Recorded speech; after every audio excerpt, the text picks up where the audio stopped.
আমরা লিখিতভাবে প্রধান নির্বাচন কমিশনার বরাবর নির্বাচনকে সুষ্ঠু করার জন্য 18 দফা দাবি সুলিখিতভাবে ওনার কাছে আমরা উপস্থাপন করেছি এবং 18 দফার সবগুলো বিষয়ই দীর্ঘ সময় ধরে আমরা সেগুলো ব্যাখ্যা বিশ্লেষণ করেছি।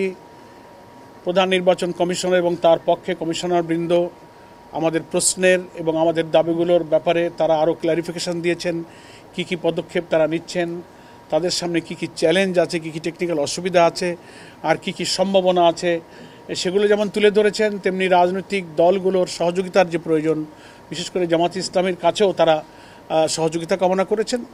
এই সব আলোচনাই কিন্তু খুবই খোলামেলা এবং সৌহার্দ্যপূর্ণ আন্তরিক পরিবেশে অনুষ্ঠিত হয়েছে এবং আমরা ওনাদের আলোচনায় অন্তত আন্তরিকতার দিক থেকে আমরা সন্তুষ্ট যে ওনারা প্রচেষ্টা চালাচ্ছেন এবং প্রচেষ্টা চালাবেন। কিছু বাস্তব চ্যালেঞ্জও ওনাদের সামনে রয়েছে আমাদের এই 18 দফার সবগুলো বাস্তবায়নের ব্যাপারে। তবে আমরা এটা জোর দিয়েছি যে এই দাবিগুলো যত কষ্টই হোক, নির্বাচন কমিশন এবং সরকারের যৌথ প্রচেষ্টায় এবং আমরা যারা পলিটিক্যাল পার্টি এবং স্টেক হোল্ডার যারা আছি, আমরা বলেছি we are always ready to give all kinds of cooperation two election commission.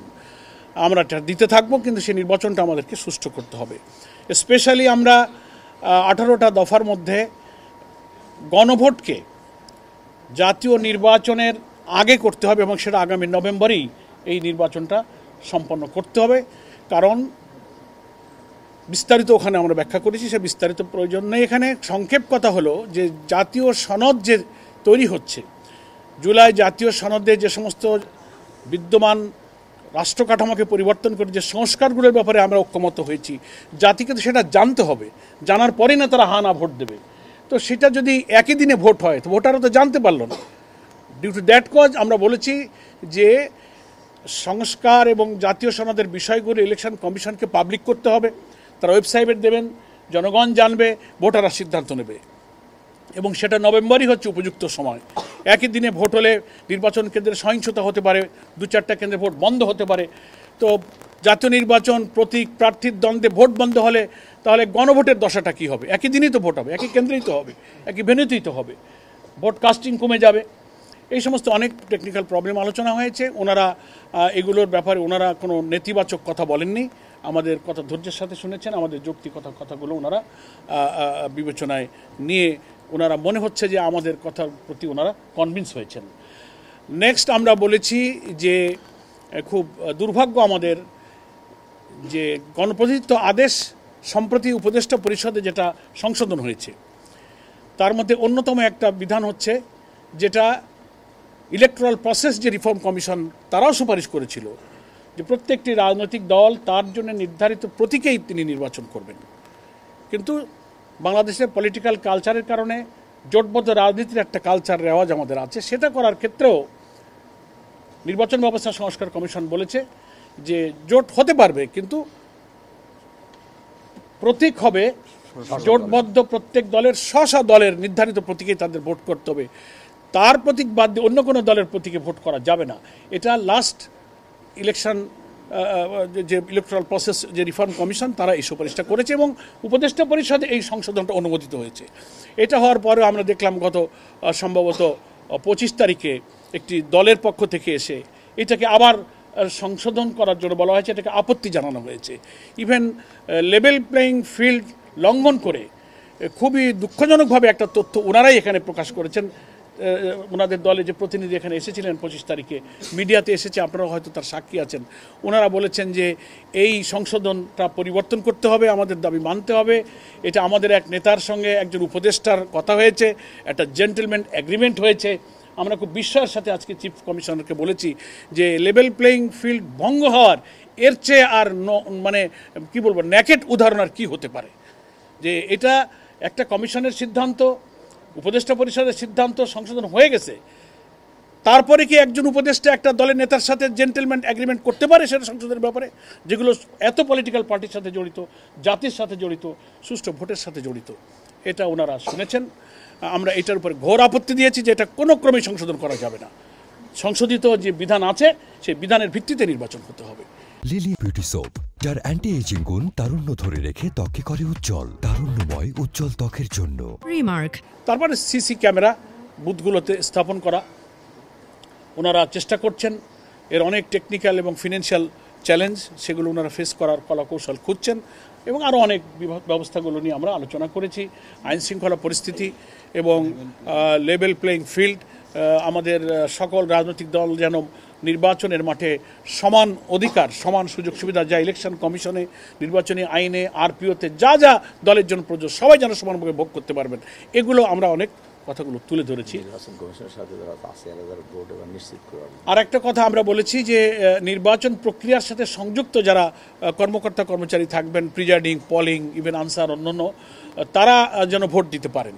তাদেরকে এবং তারা ভোট দেবেন, তাদেরকে পোস্টাল ব্যালটে তারা যেন ভোট দিতে পারেন।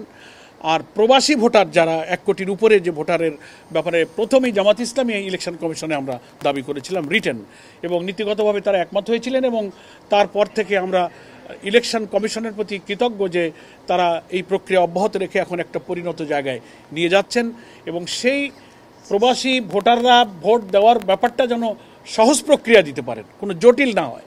হয় তাদের একটা পাসপোর্ট অথবা এনআইডি কোনো একটা কপি থাকলে তারা যেন ভোটটা ইজিলি দিতে পারেন। তো এই ব্যাপারে ওনারা আশ্বস্ত করেছেন যে আমরা এই ব্যাপারটা সহজ করে, এটা তারা চেষ্টা করছেন। আর প্রশাসন নিরপেক্ষ থাকা, ইলেকশন অবজারভার যে সমস্ত সংগঠন বা সংস্থা থাকবে, তাদের পলিটিক্যাল কানেকশন যাচাই করে যেন তাদেরকে নিযুক্ত করা হয়। আর কি সিসি ক্যামেরার ব্যাপারটা বলেছি যে সকল নির্বাচনী বুথে সিসি ক্যামেরা স্থাপন করতে হবে। আমরা তো এই নির্বাচন ব্যবস্থার সংস্কার কমিশনের প্রস্তাবকে মেনে নিয়েছি, তারপরে উপদেষ্টা পরিষদে এটা সংশোধিত হয়েছে, ফলে আমরা তো সংশোধনটাই মেনে নিয়েছি। বরং যারা আপত্তি করছেন তারা সংশোধনের বিরোধিতা করছেন, আমরা বিরোধিতা করছেন। আমরা এই সংশোধনের উপরেই বহাল থাকতে বলছি, বরং এটা আপত্তি দেওয়াটাই হচ্ছে প্রবলেম।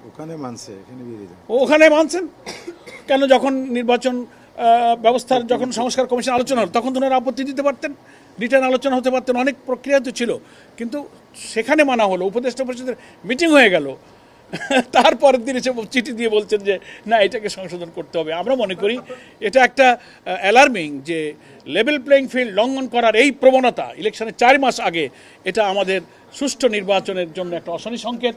আমরা আবেদন জানাবো দেশবাসীকে, রাজনৈতিক আমাদের বন্ধু রাজনৈতিক সংগঠন, সহযোদ্ধা, ফ্যাসিবাদ বিরোধী আন্দোলন যেন একসাথে রাজনীতি করেছি, আমরা যেন আগামী নির্বাচনটা নিরপেক্ষ করতে ব্যক্তি দলের ঊর্ধ্বে উঠে দেশ এবং জাতির স্বার্থকে বড় করে দেখি।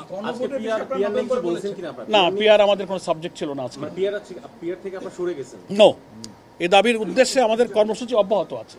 মিডিয়াতে আমরা বলেছি পরিষ্কার, আমি স্টেটমেন্ট দিয়ে বলেছি, এটা খুবই দুঃখজনক যে প্রতিষ্ঠানগুলো, আর্থিক প্রতিষ্ঠান, বেসরকারি প্রতিষ্ঠান, অনেক প্রতিষ্ঠান এরকম আছে, এবং জামাত ইসলামী যে প্রতিষ্ঠানগুলোর কথা ওনারা বলেছেন, এর কোনো একটার মালিকানার সাথে জামাত ইসলামীর কোনো সম্পর্ক নাই, দলীয় নাই। বিভিন্ন ওনাদের নেতৃবৃন্দের পরিচালনায় বহু ব্যাংক আছে। তাহলে তো ওইরকম হতে লাগলে তো আমরা ওই সমস্ত ব্যাংকের তালিকা দিয়ে আর একটা বিবৃতি ইলেকশন কমিশনে দিয়ে যাবো। এটা একটা ব্যাড ট্রেডিশন, এটা উচিত নয়। আমরা বিভিন্ন গুরুত্বপূর্ণ প্রতিষ্ঠানকে টার্গেট করে বিতর্কিত করার এই অরাজনৈতিক চিন্তাটাকে আমরা খুবই দুঃখজনকভাবে দেখছি। এটা থেকে পরিহার করা উচিত। আমরাও তো কাউন্টার বহু প্রতিষ্ঠান আমাদের আছে, যারা বিএনপির বড় বড় নেতারা ব্যাংক চালান, প্রতিষ্ঠান চালান, হাসপাতাল চালান, একটা তালিকা আমরাও দিতে পারতাম, কিন্তু আমরা রাজনৈতিক শিষ্টাচারের কারণে আমরা এই কাউন্টারটাকে খুব ভালো মনে করি।